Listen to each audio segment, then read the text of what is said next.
Quarterback's back foot should always be under his hips when throwing, underneath them. We all talk about no different than anything else, shooting a foul shot, swinging a baseball. We want our feet underneath us in an athletic position, no different than we coach at any other position. Quarterbacks must maintain throwing balance in the pocket. Again, I don't want a big swing this way and back up. I don't want a big crow hop. I want his feet underneath him in an athletic position so he's able to get the ball out quickly and can pull up and throw hot on 3 steps or whatever he needs to do. Quarterback must be prepared to hitch up and slide and reset in the pocket. Talked about that a little bit already and why that's so important. Again, all these throws over and over and over again with no pressure in the pocket, with nobody in his face, with nobody around his legs, with nobody coming behind him. Quarterback must adjust footwork to specific routes. Quarterback should keep his hips and shoulder perpendicular to the line of scrimmage. Very, very important. Very important that he's in control, that he's got his chin to the shoulder, that he's able to kind of see most of the field. I love when people talk about he's got to see the whole field, or the person talk about, well, that guy was open on it. They can't see it all. It's half field reads. Now, you can work through a progression to get to that other side, but it's not like you're just going to drop back and see the whole field. You got to be able to get that chin to that shoulder and be able to see as much of the field as you possibly can based on where your read is taking you. Based on where your read is taking you. Obviously, if you're looking here, you got to be able to see some of this in your periphery as well. Quarterback should never overextend his last step, his plant. We talked about that. The pendulum swinging on his drop. Stride length, I think, is so important because it gets back to footwork again. Stride length is so important. So we'll have our guys stand 6 inches, 4 to 6 inches behind a stripe. And when they're getting loose, they're just stepping to that stripe and following through. We talk about coming to balance. A lot of mistakes that kids make is, I say, well, when you want to throw at the receiver right there, where do you step? And he says, right at him. No, you don't. My left foot, thank you, my left foot should line up with his right foot.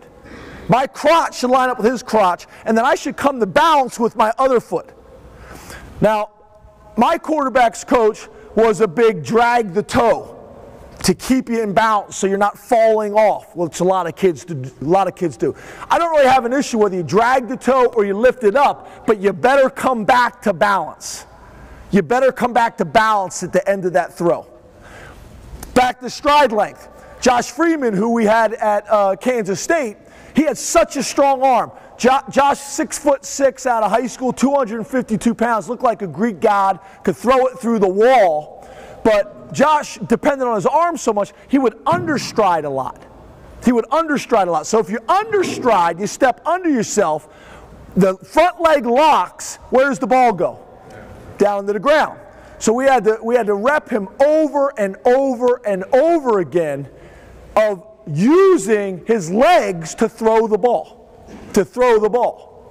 You got the other thing is you got the kid who's trying to prove to you how strong his arm is. And he drops back and he's going, ugh, and he overstrides, and now the elbow goes down and the ball sails over his head. You want to have the same consistent stride on your throws on 95% of them. On the deep ball, you're going to dip the shoulders a little bit, and you might take a little bit of a different stride. But 95% of all your throws should have the same exact stride. And they're so worried about throwing it hard, screw throwing it hard. Drop back. If you're late on the out, don't worry about throwing it harder. Get your feet set faster and get the ball out on time. It's not about how hard you throw it. Joe Montana taught us all that. Sean Hill, who we had at Maryland, could maybe throw it 45 yards. Right, Charlie? Yeah. But he had unbelievable anticipation and timing. And we're going to talk about that a little bit. Timing and rhythm. If the quarterback is dropping back and he's hitching, you got problems. The kid's not going to be in rhythm. He's not going to feel comfortable throwing the ball. But the other thing is, you better make sure that the drops of the quarterbacks and the depth of the routes make sense. If you have 1 year Division I receiver and he runs 4.3 and his route is at 14 yards, and the next year you got a good high school kid who runs 4.8 and the route depth is exactly the same, I think you're going to probably have some issues.